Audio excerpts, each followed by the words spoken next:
Hello UPSC aspirants, और कैसे हैं आप सब। उम्मीद है बहुत अच्छे होंगे। कई दिनों बाद आज हम लोग सीसैट शुरू करने वाले हैं और बीच में थोड़ा गैप हो गया। कुछ रीजंस थे, बस जाने दीजिए उन सब चीज़ों को। अब एक नई एनर्जी के साथ ज़बरदस्त शुरुआत करते हैं। जैसे कि हम लोग अनुपात समानुपात कर रहे थे, उसमें लगभग हम लोग 21 क्वेश्चन कर लिए थे और टाइप 5 तक, है ना। तो आज हम लोग टाइप 6 से शुरुआत करेंगे। क्वेश्चन नंबर 22 बहुत इजी है, कुछ नहीं करना है, एज इट इज़ आपको कॉपी में क्वेश्चन को उतारना है उसके सॉल्यूशंस के साथ। बहुत ज़्यादा सी सैट में आपको ना मैथमेटिक्स का ज्ञाता बनने की ज़रूरत नहीं होती है, बस नॉर्मल बातें आपको पता हो, बहुत आराम से पेपर निकाला जा सकता है। ध्यान रखिएगा, किसी किताब और इन सब चक्कर में नहीं रहना है। बस जो पढ़ा रहा हूँ चुपचाप उसको एक कॉपी में नोट करते जाइए, आपकी तैयारी भरपूर हो जाएगी।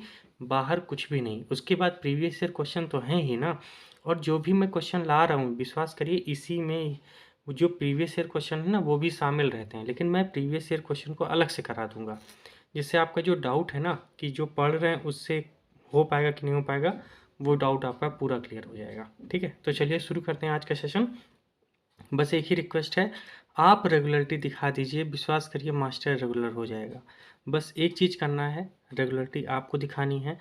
जिस दिन लाइव आने लगे, 4-6 लोग भी आने लगे, 10 लोग भी आने लगे, कोई दिक्कत नहीं होगी, मैं रेगुलर हो जाऊंगा। एग्जैक्टली होता क्या है कि जब स्टूडेंट ही रेगुलर नहीं हो पाते हैं तो मेरे साथ ये प्रॉब्लम होती है। ठीक, एक बार लाइव आइए, साथ में मिनिमम कह रहा हूँ 5 से 10 लोग भी आ गए तो मैं रेगुलर क्लास लेके सी सैट को 1 महीने के अंदर ख़त्म कर दूंगा। ठीक है, तो चलिए शुरू करते हैं। आज हम लोग बात करते हैं टाइप 6 क्वेश्चन नंबर 22 क्या कहता है, ध्यान से सुनिए।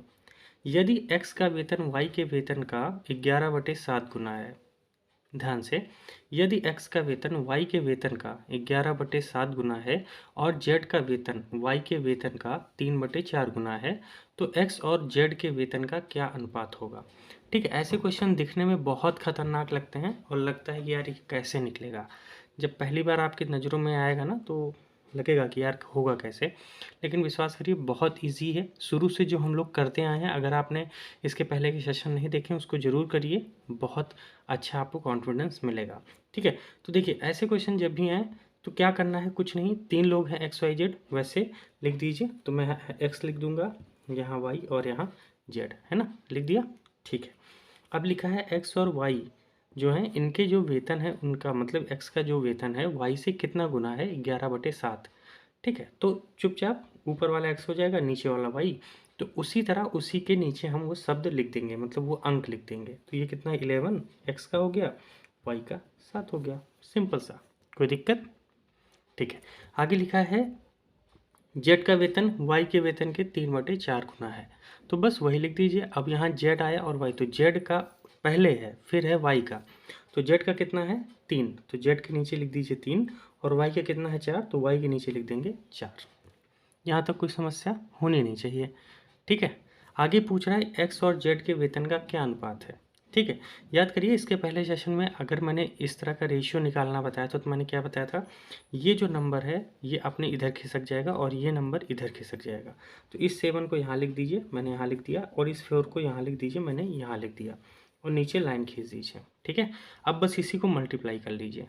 तो 7 त्रिक 21, 7 चौक 28, और ये 11 चौका 44। ठीक है, अब पूछा क्या क्वेश्चन में, एक्स और जेड का अनुपात। तो एक्स भाई साहब कहाँ हैं, ये, और जेड कहाँ है, ये।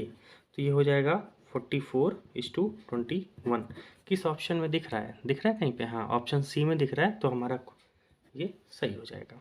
ठीक है, कोई हेडेक नहीं लेना है। याद रखिएगा अगर ये और डिवाइड हो रहा होता तो हम लोग और डिवाइड करते, बेसिकली ये डिवाइड होगा नहीं, इसलिए इसी पे छोड़ देंगे और यही हमारा उत्तर में भी आपको मिलेगा। ठीक है, चलिए बोलो, कोई दिक्कत है, नहीं होनी चाहिए, है ना। चलिए अगले क्वेश्चन की बात करते हैं, क्वेश्चन नंबर 23 इसी टाइप का है। ठीक है, तो साथ साथ लगाते रहिए। क्या करना है फिर से बता रहा हूँ, क्वेश्चन को नोट डाउन करना है, वीडियो पॉज करके इसी को उतार लेना है, और इसी का सोल्यूशन जैसे बता रहा हूँ ऐसे ही करते जाइए। एक भी क्वेश्चन आपका सी सैट में गलत नहीं होगा। ध्यान रखिए, फिर से बता दूँ, सी सैट में लगभग 30 से 35 क्वेश्चन आते हैं, तो उन 30 से 35 क्वेश्चन को करने का सबसे अच्छा तरीका क्या है, मैथमेटिक्स पे थोड़ा सा ध्यान दे दिया जाए। ना आपको ज़्यादा कॉम्प्रिहेंशन में दिक्कत लेनी पड़ेगी, ना रीजनिंग में। रीजनिंग में भी जो क्वेश्चन आते हैं वो 15-20 के आसपास ही आते हैं, तो ये ध्यान रखिएगा।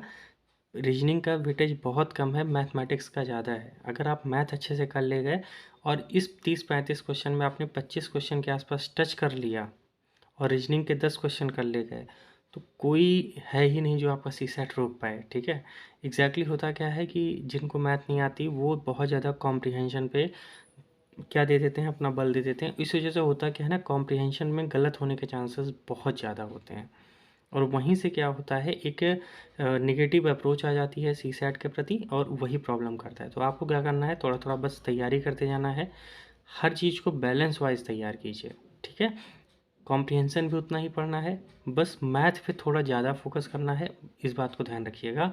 सीसैट निकालने का इसके अलावा जितनी भी स्ट्रेटजी है सब फेल है, इस बात को ध्यान रखिएगा। कोई भी मास्टर कुछ भी कह दे, लेकिन मैं अपने पर्सनल एक्सपीरियंस पे कह रहा हूँ, और आप भी अगर ये बात अभी नहीं समझ रहे हैं तो एग्ज़ाम बाद आप समझ ही जाएंगे कि सच में अगर मैथ पे थोड़ा सा भी ध्यान दिया गया होता तो क्वेश्चन ऐसे आते हैं कि आराम से टैकल किया जा सकता है। ठीक है, तो बस मैथ पे फोकस कीजिए अभी। कॉम्प्रिहेंशन और रीजनिंग अपने आप आ जाता है, बहुत टफ क्वेश्चन कॉम्प्रिहेंशन रीजनिंग के नहीं आते हैं, लेकिन कॉम्प्रिहेंशन में गलत बहुत होता है। ठीक है, बहुत ज़्यादा गलत होता है। तो चलिए आगे बात करते हैं क्वेश्चन नंबर 23 की। क्या कहता है, यदि ए का वेतन बी के वेतन से 3/11 गुना है तथा सी का वेतन बी के वेतन से 3/4 गुना है, तो ए और सी का वेतन का अनुपात ज्ञात कीजिए। बहुत बेसिक सा है, हम लोग क्या करेंगे, ए बी सी लिख दीजिए, ए बी सी। ठीक है, अब कह रहा है ए बी, तो ए बी में लिख दीजिए 3 और 11। फिर देखिए यहाँ लिखा है सी और बी, मतलब पहले सी का होगा फिर बी का होगा। ज़्यादातर स्टूडेंट क्या गलती करते हैं, पहले बी और सी लिख देते हैं, मतलब बी के नीचे 3 लिख देंगे और सी के नीचे 4 लिख देंगे, यही गलती होगी, ध्यान रखिएगा। सबसे पहले सी लिखा है तो इसीलिए सी के नीचे हम 3 लिखेंगे और बी के नीचे 4 लिखेंगे, जो पहले आएगा ऊपर वाला उसका होगा। ठीक है, चलिए आगे बात करते हैं।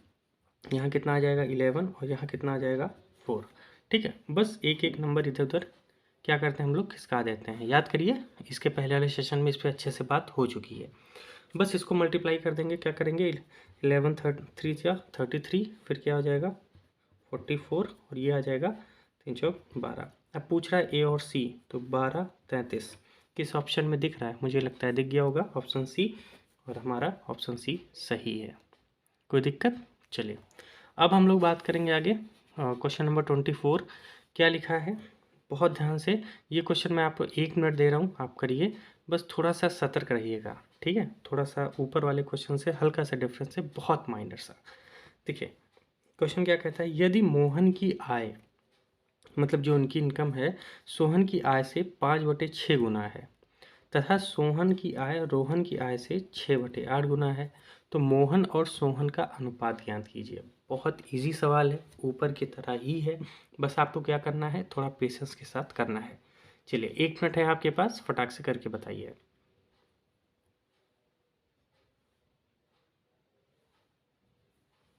ठीक है, चलिए याद रखिएगा, मोहन है, सोहन है और रोहन, यही 3 व्यक्ति हैं। तो सबसे पहले हम लोग क्या करेंगे, जो हमेशा बताता हूँ, मोहन सोहन और रोहन को ऊपर लिख लेंगे। तो मैंने लिखा मोहन, फिर लिखा सोहन, और फिर लिख दिया रोहन।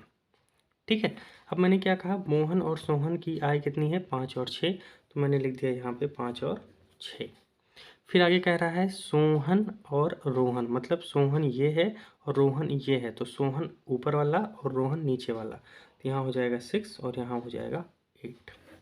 याद करिए, इसके पहले जितने में क्वेश्चन दिया मैंने यहाँ सी लिख दिया था, लेकिन इस बार मैंने यहाँ बी को ला दिया, मतलब मैंने सोहन को ही ला दिया। देखिए यहाँ ए बी के बाद सी आ गया, एक्स वाई के बाद जेड आ गया, लेकिन यहाँ पे मैंने क्या किया, ए बी के बाद फिर से बी आ गया। इस बात को ध्यान रखना था, यही इतना चेंज था। तो मैं क्या करूँगा, सोहन को यहाँ ले आऊँगा पहले, सीधी सी बात, जो पहले यहाँ लेते थे अब यहाँ से ले लेंगे। इतनी बात ध्यान रखना एग्ज़ाम में प्लीज़, है ना, जल्दीबाजी मत करना। वैसे भी करोगे ऑप्शन मिल जाएगा, लेकिन वो ऑप्शन गलत होगा। ठीक है, एग्ज़ाम में ध्यान रखना है। तो यहाँ 6 ला दीजिए और यहाँ भी 6 है तो 6 ला दीजिए, बस मल्टीप्लाई कर दीजिए, उत्तर सामने है। 6 8 48, 48 आ गया, 6 6 36, और इधर कितना आ जाएगा, 6 5 30। अब ये आ गया, अब यहाँ पे पूछ रहा है मोहन और सोहन, तो मोहन ये रहा और रोहन, सॉरी, तो रोहन ये रहा। अब इसी को क्या करेंगे, डिवाइड करेंगे तभी उत्तर आएगा। तो 6 से कर देते हैं, 6 पंचे 30 और 6 अठे 48, तो कितना आएगा 5:8। किस ऑप्शन में देख रहा है, ऑप्शन डी, तो हमारा ऑप्शन डी करेक्ट होगा। ठीक है, बिल्कुल, मुझे नहीं लगता आपको इतना भी रत्ती भर लगा होगा कि यार टफ़ है, बहुत इजी है। लेकिन अगर ये ट्रिक नहीं पता थी तो इसके पहले आप सोचिए कितना टफ़ सवाल रहा होगा, बिल्कुल टफ़ रहा ही होगा, है ना। तो बस ऐसे ही ध्यान रखना है, ऐसे ही नॉर्मल तरीके से सी सेट में आगे बढ़ते जाना है। चलिए अगली बात करते हैं टाइप 7, क्वेश्चन नंबर 25। बहुत ईजी सवाल है, ठीक है, थोड़ा सा अपग्रेड मॉडल में आएगा। आइए पढ़ते हैं क्या सवाल है। एक वस्तु के विक्रय मूल्य और क्रय मूल्य का अनुपात 3:5 है। यदि उस वस्तु को 30 रुपये में बेचा गया हो तो उसे कितने रुपए की हानि हुई। बहुत इजी सवाल है यार, मुझे लगता है ऐसे सवाल बताने नहीं चाहिए, लेकिन यूपीएससी में आया है इसीलिए डिस्कस करना ज़रूरी है। देखो मैंने क्या बोला, विक्रय मूल्य और क्रय मूल्य। विक्रय मतलब क्या होता है, सीधी सी बात है, विक्रय है ना। अगर मैंने विक्रय लिखा मतलब ये सेल है, क्या है, मेरी सेल है, जितने मैंने बेचा। और क्रय, क्रय मतलब क्या हो गया, ये परचेज है, क्या है, परचेज है ना। अब मैंने जितने में खरीदा, ठीक। अब मैंने क्या कहा, इनका जो अनुपात है वो इसका अनुपात है 3:5, ठीक है। मतलब मैंने 5 रुपये में कोई चीज़ खरीदी और 3 रुपये में बेच दिया है, तो सीधी सी बात है हानि होगी। इसीलिए क्वेश्चन पूछ भी रहा है कि कितने रुपए की हानि हुई। लेकिन मैंने उस वस्तु को 30 रुपये में बेचा है। कितने रुपए में बेचा है, 30 रुपये में। तो पूछ रहा है कितने रुपए की हानि हुई, ये समस्या आएगी। तो हम सिंपल सा, मुझे कुछ नहीं पता, मुझे एक चीज़ पता है, और वो क्या, 30 रुपये। इसी 30 रुपये को मैं अपने रेशियो से मल्टीप्लाई कर दूंगा, जो भी अनुपात दिया है। तो ठीक है, इससे भी 30 से मल्टीप्लाई कर दीजिए और इससे भी कर दीजिए। ठीक है, देखते हैं क्या आता है। तो अगर एक वस्तु 30 की थी तो 5 वस्तु कितने की होगी, 150 की, मान रहे हो। और ये अगर एक वस्तु 3 की है तो 3 वस्तु 30 की है, तो ये 3 वस्तुएं कितने की हो जाएगी, 90 रुपये की। मतलब अगर मैं 150 रुपये में चीज़ खरीद के लाया और मैंने बेच कितने में दिया, 90 रुपये में, तो अगर माइनस करें तो 60 रुपये का मुझे क्या हुआ होगा, लॉस, मतलब हानि हुई होगी, कि नहीं। बिल्कुल, किस ऑप्शन में दिख रहा है, ऑप्शन सी। तो हमारा ऑप्शन सी करेक्ट है ना, बहुत आसान। तो बस ऐसे ही करना है, ठीक है, बहुत ज़्यादा टफ नहीं था। फिर से बता दे रहा हूँ, विक्रय और क्रय। क्रय माने हमने इतने में खरीदा है, इतने में बेचा है, और उसका अनुपात दे रखा था 3:5, और अंत में ये बता दिया कि उस वस्तु की जो कीमत थी वो 30 रुपये की थी। ठीक है, एक वस्तु की मान लेते हैं। तो मैंने क्या किया, इस एक 30 रुपये का जो मैंने ख़रीदा था उस हिसाब से मैंने क्या किया, जो मैंने रेशियो दिया था उसे मल्टीप्लाई कर दिया, डिफरेंस देख लिया, उत्तर आ गया। ठीक है, आइए अगले क्वेश्चन की तरफ बढ़ते हैं। क्वेश्चन नंबर 26 सेम उसी तरह है, बस थोड़ा सा आपको ध्यान लगाने की ज़रूरत है। क्या क्वेश्चन कहता है, एक वस्तु के विक्रय, सॉरी यहाँ क्रय लिखा है, ध्यान रखना, यहाँ विक्रय लिखा था, यहाँ क्रय लिखा है। एक वस्तु के क्रय मूल्य और विक्रय मूल्य का अनुपात 3:4 है। तो वस्तु का 40 रुपये में बेचा गया हो तो लाभ और हानि बताइए। यहाँ ये नहीं बताया लाभ है कि हानि, बस बताना है। देखो निकालेंगे कैसे। हो सकता है यूपीएससी यहाँ पे इसके आगे लाभ लिख दे, इसके आगे हानि लिख दे, इसके आगे लाभ लिख दे, इसके हानि लिख दे, ऐसा कुछ वो लिख देता है, ठीक है। लेकिन हमें तैयार रहना है हर चीज़ के लिए। तो क्रय क्या होता है, यहाँ लिख दीजिए, विक्रय क्या होता है, यहाँ लिख दीजिए, ठीक है, हमने लिख दिया। अब एक बात मुझे पता है बहुत अच्छे से कि जो क्रय है उसका अनुपात कितना है, 3, तो लिख दीजिए, और विक्रय कितना है, 4। मतलब कोई चीज़ मैंने 3 में खरीदी, 4 में बेची, सीधी सी बात है लाभ हो रहा होगा, तो हानि वाला जितना ऑप्शन है वो काट दीजिएगा। इतना तो सीधी सी बात है, नॉर्मल सा माइंड है, इतना समझ ही जाएंगे कि भैया 3 रुपये क्रय पे है तो 4 रुपये विक्रय पे, तो सीधी सी बात है विक्रय ज़्यादा हो रहा होगा, ज़्यादा मिल रहे होंगे पैसे, तो लाभ ही होगा। अब लिखा है वस्तु को अगर 40 रुपये में बेचा जाए तो चीज़ चुपचाप क्या करेंगे, 40 से यहाँ मल्टीप्लाई और 40 से यहाँ मल्टीप्लाई। तो ये कितना आ जाएगा, 4 चौक 16, मतलब 160 रुपये, और ये कितना आ जाएगा 120, मतलब 4 3 12। ठीक है, डिफरेंस कितना है, डिफरेंस है सिर्फ 40 रुपये का। और ये 40 रुपये मुझे क्या देके जाएगा, मुझे प्रॉफिट देके जाएगा, मतलब मुझे लाभ देकर जाएगा। और ये किस ऑप्शन में दिख रहा है, हमारे ऑप्शन ए में। तो ए ऑप्शन अपना सही हो जाएगा। बोलिए ठीक है, यहाँ तक मुझे नहीं लगता कोई दिक्कत हुई होगी। बहुत इजी सवाल था भाई, बहुत इजी सवाल था, ठीक है। चलिए अब जो अगला क्वेश्चन करने वाले हैं ना, वो थोड़ा सा क्या करेगा आपको, हो सकता है परेशान करे, लेकिन बिल्कुल परेशान होने की बात नहीं होगी। ठीक है, ऐसे क्वेश्चन यूपीएससी में खूब आए हैं, अगर आप प्रीवियस ईयर क्वेश्चन देखेंगे तो आपको दिखेंगे। चलिए, क्या क्वेश्चन कहता है, क्वेश्चन नंबर 27, यदि एक्स वाई जेड 3 है, ठीक है, एक्स वाई जेड हैं, वो चल रहे हैं, तो मतलब उनकी गति का अनुपात दे रखा है 15, 12 और 20। कितना दे रखा है, 15, 12 और 20 हो, तो उनकी, अगर उनको समान दूरी तय करने में लगा समय का अनुपात क्या होगा। मान लेते हैं 3 व्यक्ति हैं एक्स वाई जेड, वो किसी गति से चल रहे हैं और उनकी जो गति का अनुपात है 15, 12 और 20 है। अगर उनको समान दूरी चलना है, मतलब एक निश्चित है, सबको 10 किलोमीटर ही जाना है, एक एक्स को भी, वाई को, जेड को, तीनों को 10-10 किलोमीटर ही जाना है, और इस स्पीड से, इस रेशियो की स्पीड से वो जा रहे हैं, तब उनके समय का अनुपात क्या होगा, बस यही बताना है। तो ट्राई करेंगे, बोलिए, अगर ट्राई कर पाते हैं तो कीजिए, नहीं तो मैं बताता हूँ। देखिए, ऐसे क्वेश्चन जब भी आएँ तो बिल्कुल पहली बात तो होता क्या है कि डर लग जाता है, थोड़ा सा गलती कर देते हैं, क्योंकि ज़्यादा कुछ पता होता नहीं इस क्वेश्चंस में। तो कुछ नहीं करना है, मैंने हमेशा आपको, अगर आप ध्यान दीजिए, मैंने एलसीएम एचसीएफ पढ़ाया है, अगर आपने नहीं किया कर लीजिए, बहुत बेनिफिट मिलेगा। मैंने जब भी बताया था, ऐसे क्वेश्चन आए तो चुपचाप एलसीएम ले लीजिए करिए, तो आपको ना एलसीएम से क्या होगा, एक ऐसी वैल्यू निकलेगी ना जो समान बताएगी, समान दूरी, सबके लिए जाके उसी पे रुकना है ना, 15 भी, 12 भी, 20 भी। तो आइए निकाल लेते हैं एलसीएम। तो यहाँ क्या लिखा है, 15, 12 और 20। अगर इसको 2 से डिवाइड करें, ये कटेगा नहीं, ये यहाँ 6 आ जाएगा, यहाँ 10, फिर 2 से करेंगे 15, 3 और 5, फिर 3 से कर देते हैं, 3 पचे 15, 3 एक कम 3, 3 5, ठीक है, फिर 5 से काट लेते हैं, 1, 1 और 1, ये आ जाएगा। ठीक है, समझ में आ रहा है, बिल्कुल। तो 5 3 15 दूना 30 और 30 दूना 60, कितना आ गया भाई, 60। तो 60 एलसीएम आ गया। अब ये मैं मान लेता हूँ कि भैया जो 60 है वो क्या है, सबके लिए समान दूरी है कि नहीं। हाँ सर, बिल्कुल है। ठीक है, जब भी ऐसा कोई क्वेश्चन आए ना, समान दूरी ये वो, तो याद रखना है एलसीएम एचसीएफ है, हमेशा ध्यान रखिएगा, एलसीएम एचसीएफ है, तो आप क्वेश्चन अपने आप कर ले जाएंगे। अब आइए, अब बात करते हैं सबसे पहले एक्स की। तो एक्स का कितना है, 15, वाई का कितना है भैया, 12, और जेड का कितना है, 20। इसको डिवाइड कर देते हैं, तो ये कितना आ जाएगा, 15 चौका 60, और 12 पंचे 60, और 20 तिहाई 60।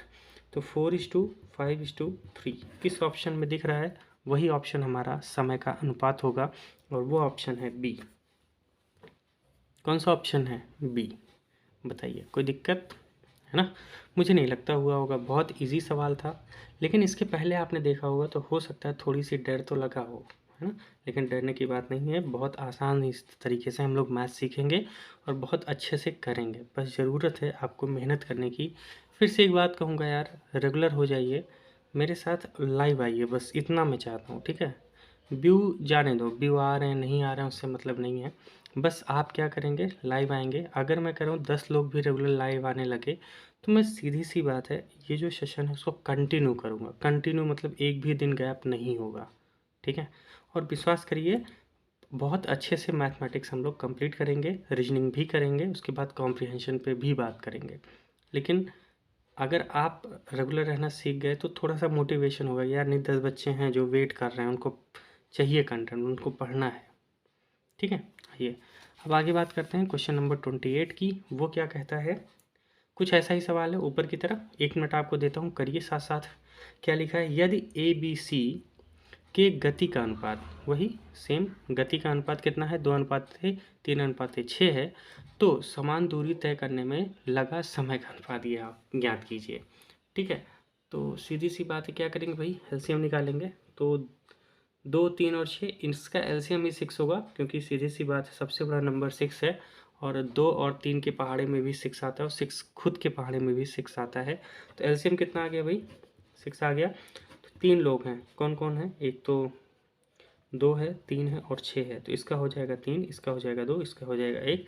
तो 3:2:1 कहीं दिख रहा है, ऑप्शन सी में दिख रहा है, तो ऑप्शन सी हमारा करेक्ट है। मुझे नहीं लगता 30 सेकंड भी लगेंगे इस सवाल को। इसी तरह जब ये सवाल एग्ज़ाम में आएगा तो आपको 30 सेकंड भी नहीं लगेगा, नहीं आता है ना, तो घंटों बिता दोगे तब भी नहीं आएगा। ठीक, तो कैसा लगा सेशन ज़रूर बताइएगा, कमेंट बॉक्स में कमेंट ज़रूर करिएगा, अगर आप रेगुलर हो रहे हैं तो। ठीक है, तो जैसा हो बताइएगा, रेगुलरिटी मुझे भी आती है और हम भी रेगुलर हो जाएंगे यार, सीधी सी बात। बस मेहनत आपको करना है। 2023 बिल्कुल छूटना नहीं चाहिए, टाइम बहुत कम बचा है। प्रीलिम्स के साथ अपने मेंस को भी अपना रेडी रखना, उसको भी कंप्लीट करना है। ठीक है, तो चलिए फिर मिलेंगे अगले सेशन में। तब तक के लिए आप सभी का बहुत बहुत धन्यवाद।